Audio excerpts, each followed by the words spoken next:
If not everyone agrees what you're doing something right. It's much better to work with other people, but they have to be people that you trust.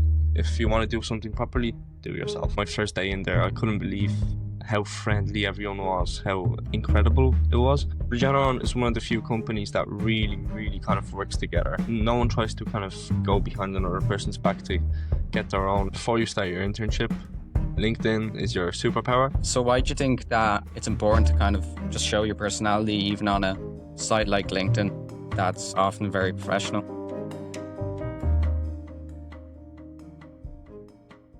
Hello everyone, welcome to the Business Student Podcast, where I show you that fulfilling your dreams doesn't mean a financial insecurity. Today I'm here with Simon that I know from my Polish school days, where I was a student, and Simon does computing for business. He's in his final year, and last year he did a great internship at Regeneron as a IT HR intern. So maybe Simon, you want to tell a bit more about yourself? Yep, so as Karol mentioned, my name is Simon. I'm currently in my final year and doing enterprise computing, otherwise known as computing for business. Apart from that, I also run my own agency, and I've always been kind of an innovator, trying new things. It's something I really like to do. I also really enjoy the college experience. Um, I do know Karol, as he already mentioned, from Polish school.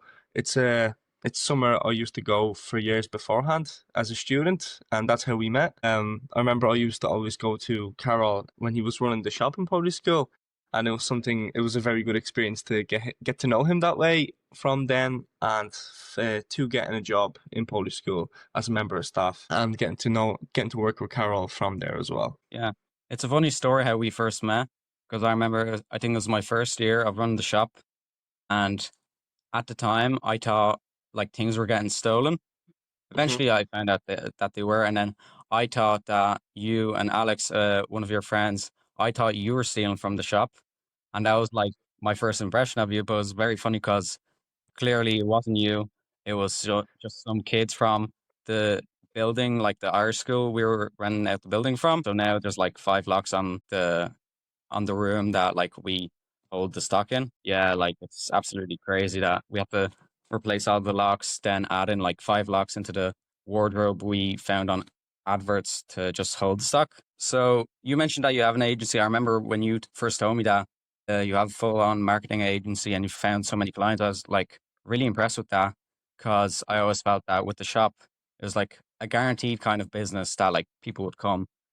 But for something like an agency, it's very competitive, and I was a monopoly in the shop. So I found really impressive. Like, how did you start the agency?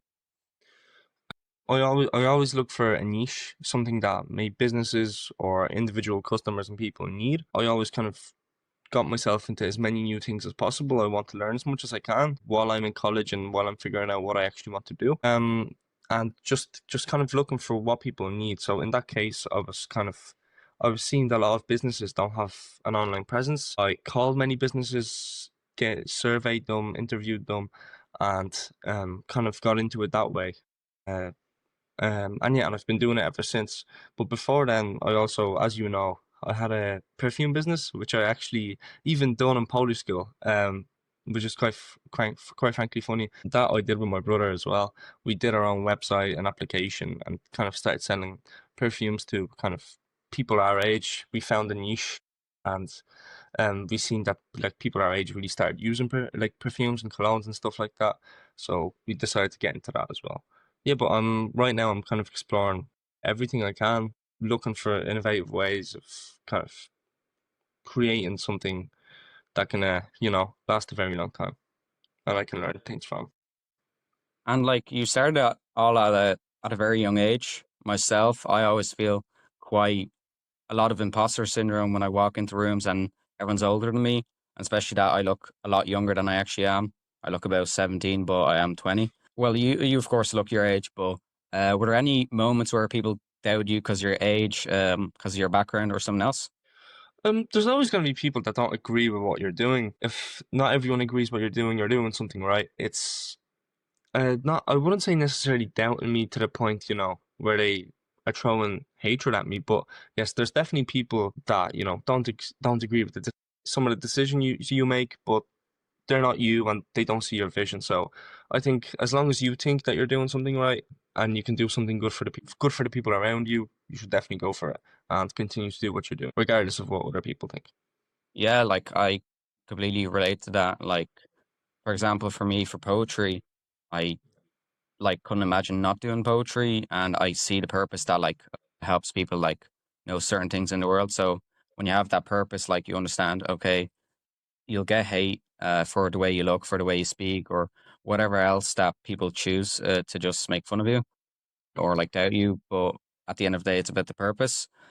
And you also worked with your brother, like in the agency and with the perfumes. Like, how was that experience? Did it like help having someone else?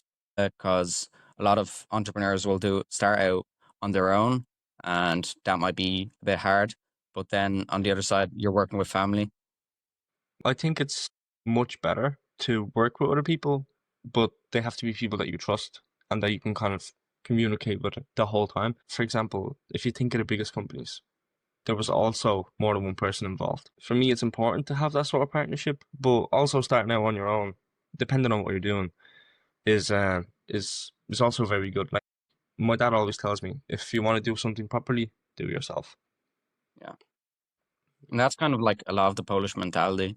Uh, kind of. Have you found that you're a lot different from, let's say, Irish people at times? Because I sometimes find that maybe not people specifically in DCU, but overall in the workforce, like people will have a different kind of mindset towards work where it's not done properly. It's just, the classic it'll be grand kind of mentality. So have you felt a bit out of place sometimes in work or in interacting with clients? I wouldn't necessarily say with the narrative of Polish to Irish. I was born in Poland, but I did grow up here since the age of 3.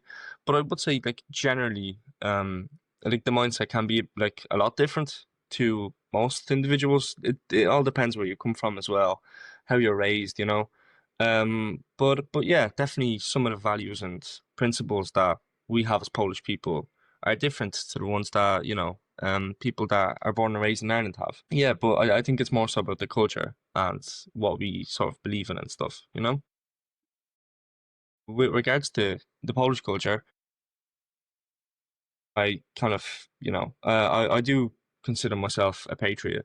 And like I really do follow like the Polish history, the Polish culture, whereas people that are born from here wouldn't necessarily, know as much as we would about.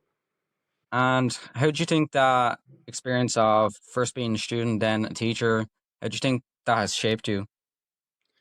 It's definitely shaped me in many ways. As soon as I started Polish school, I seen kind of it was such a big change for me in the sense that there was like a Polish community, and it gave me a sense of kind of, when I was growing up and when I do go to Poland, it was an opportunity for me to kind of speak with Polish people and have that sort of atmosphere around me every Saturday. It's something I look forward to doing every single week. I got the opportunity to learn and kind of embrace the Polish culture as such, and that's why I chose to kind of take on the job when I got offered after my leaving cert, and I've been there ever since.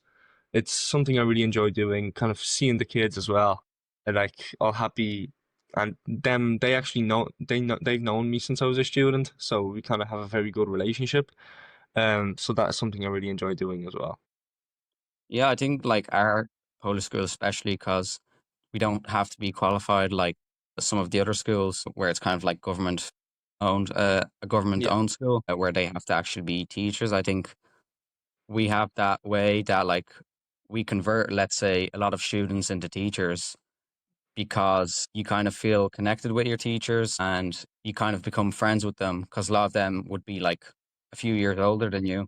And yeah, then that kind of creates that good memory in the student's mind that I kind of want to go back to Poland when I'm older because I know a lot of Polish people.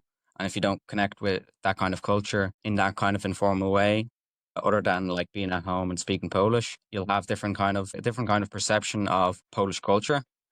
And leading on, you recently did like an internship with Regeneron.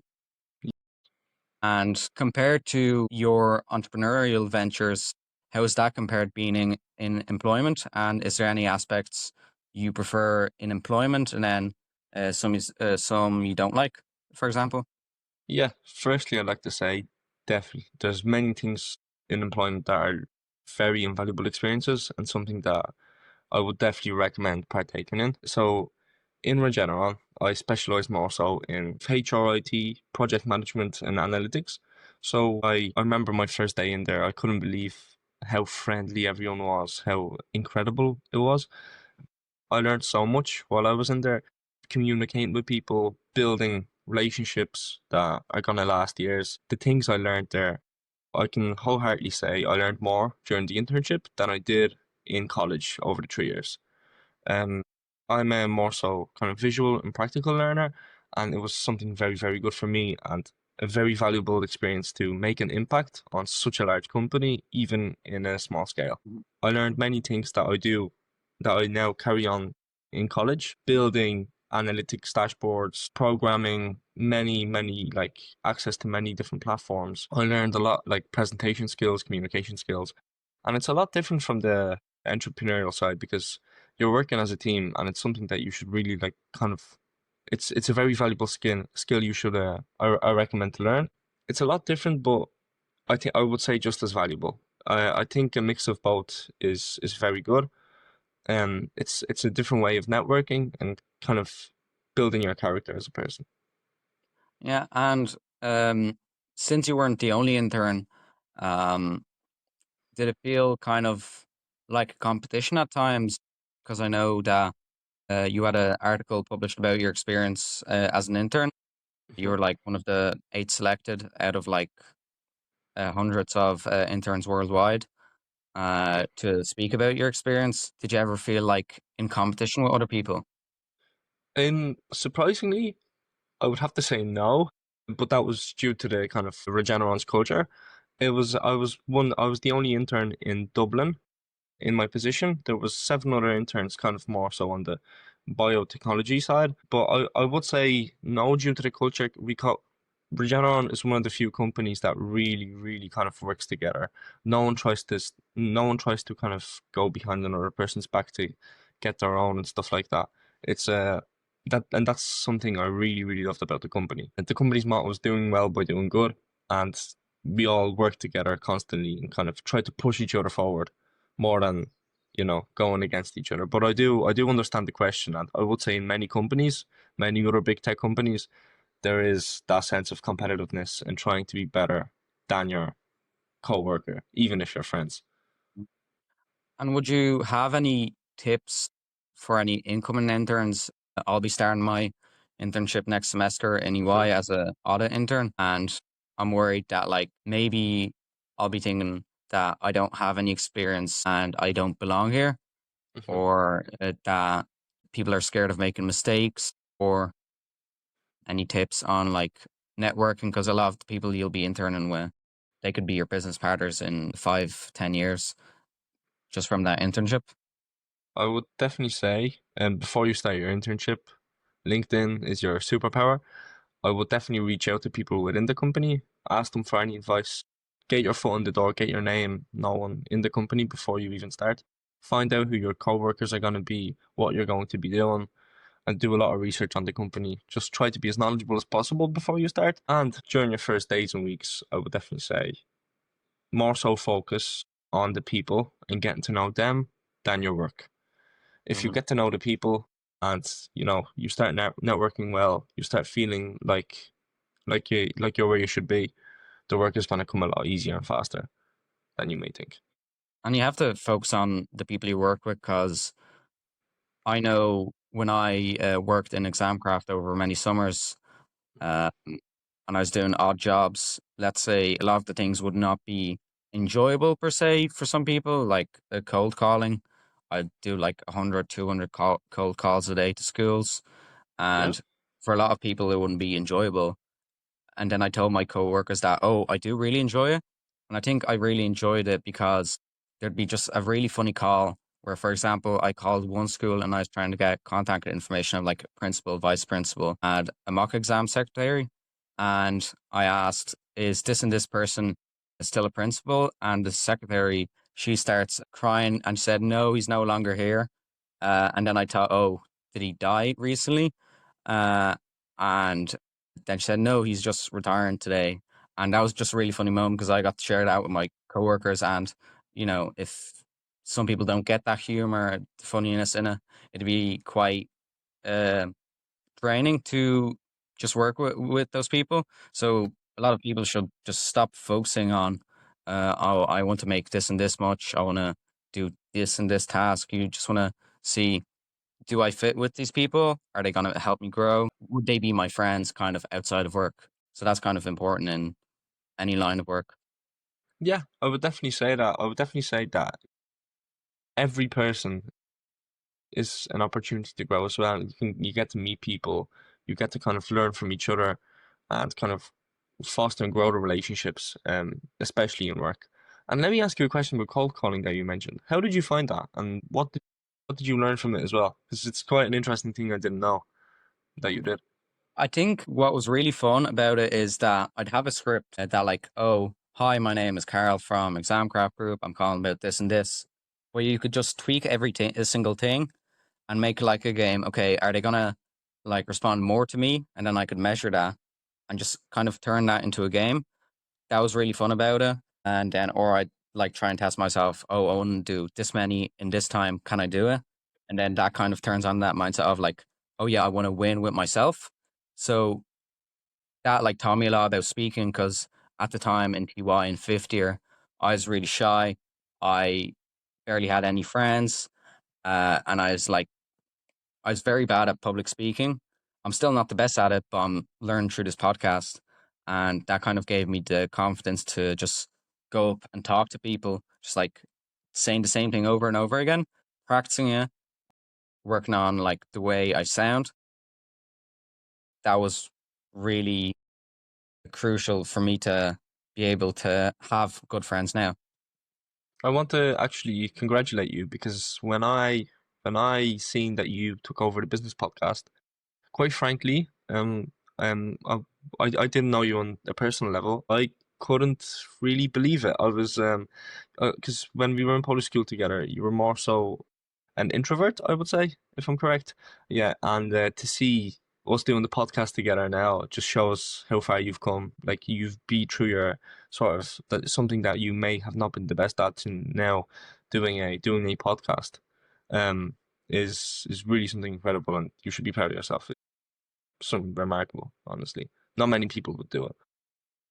Thanks very much. I was really surprised myself that I was able to do it. When I was offered, like, when another person, the business faculty rep from last year, she told me that I should apply. I was like, me? I wouldn't be able to speak to people and interview them. I'd be quite bad at it. And then I told myself, okay, I can see this going well.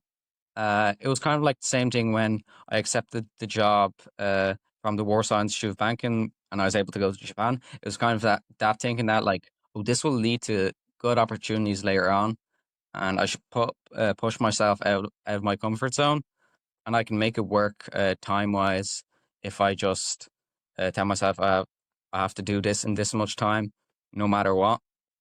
I was able to do it, so I've learned a lot from it, and I'm really surprised how well it's going for me.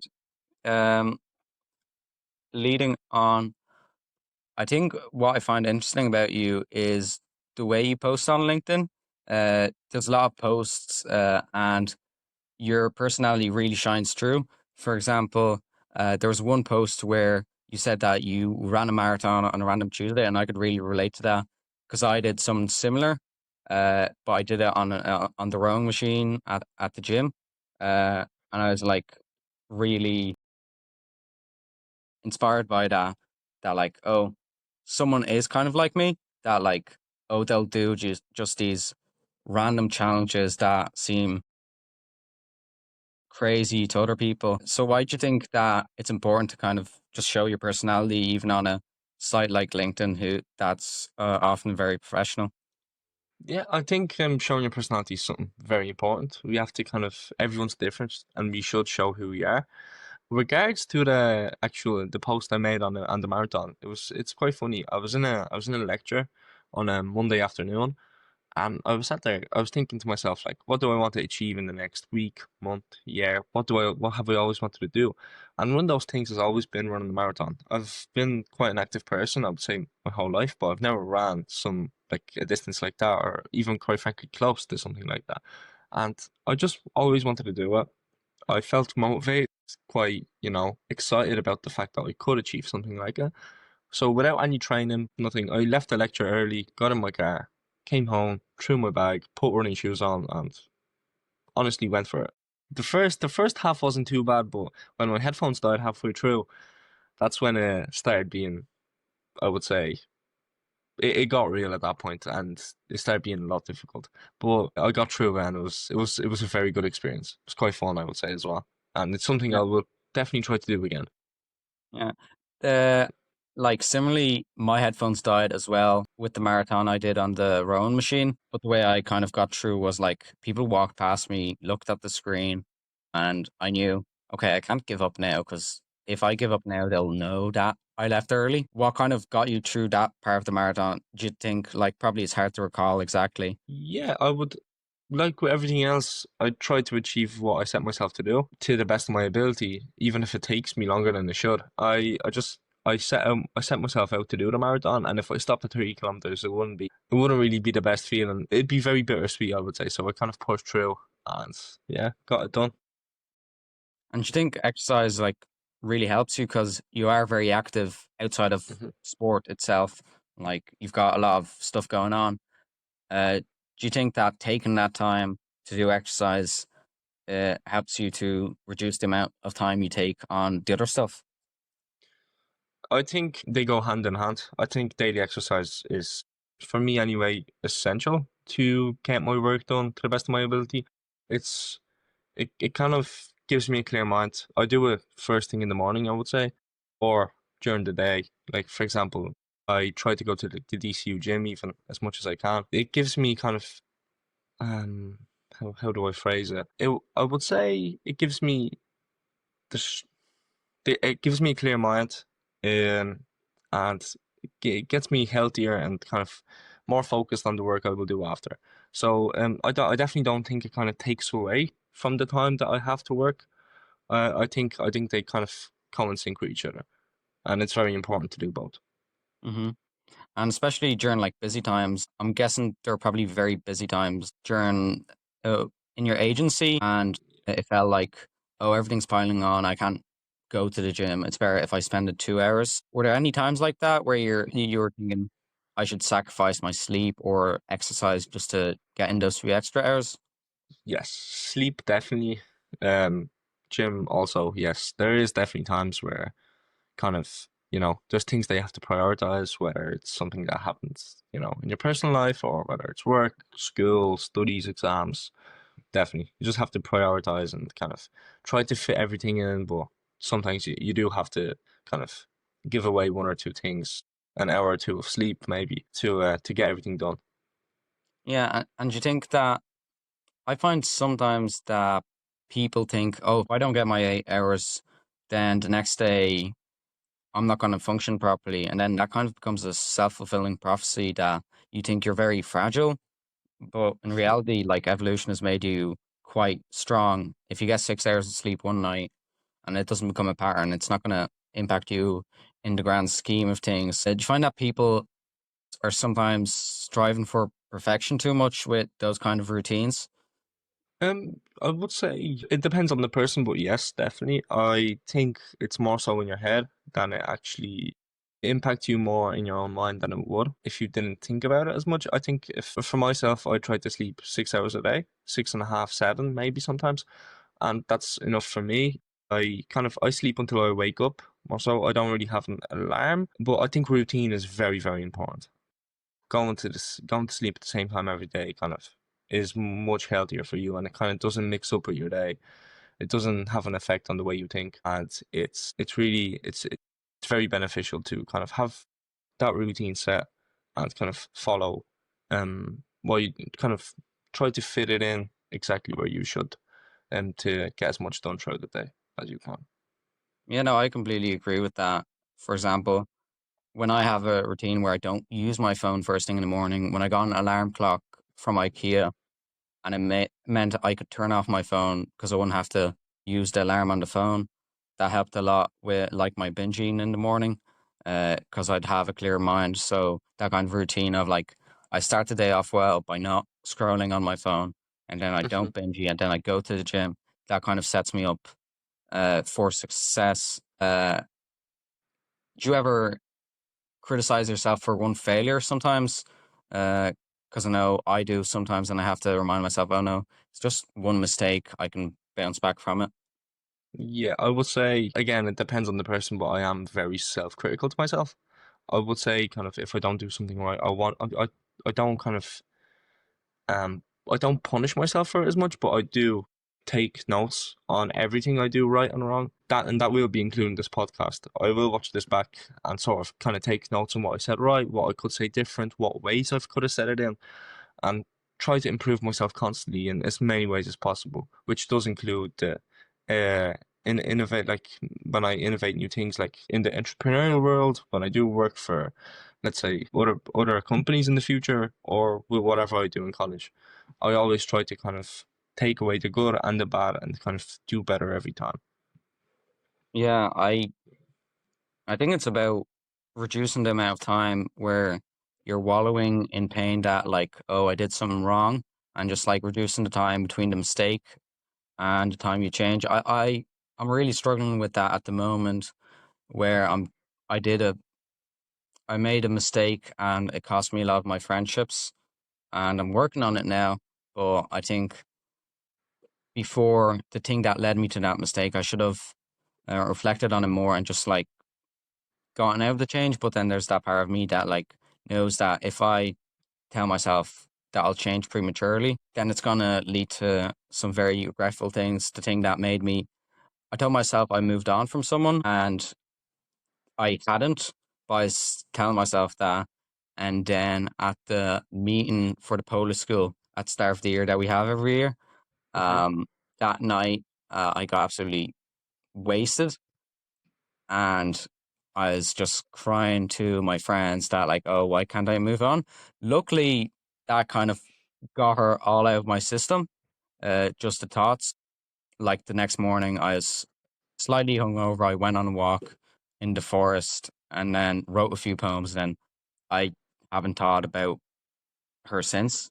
So kind of known the balance of like don't move on prematurely, don't change prematurely, but also don't wallow in it too much. That's kind of like a hard balance to find. Yeah, definitely. Definitely. I think balance, as you said, is very important. And we're human, but we all learn from the experiences that we make, and every setback, every fail is an experience to kind of move forward and learn from it. And one last question. So we have a tradition on the show. It's called Sure. Strange or Advice, where the Hmm. previous guest asked the next guest for some advice. So the last guest, David, he's going to be running a marathon in the Gap of Dunlow in about 2 weeks. He asked me later on, how do you find contentment in the things that you're doing, the things that you enjoy, when other people are getting ahead of you and you're being outcompeted?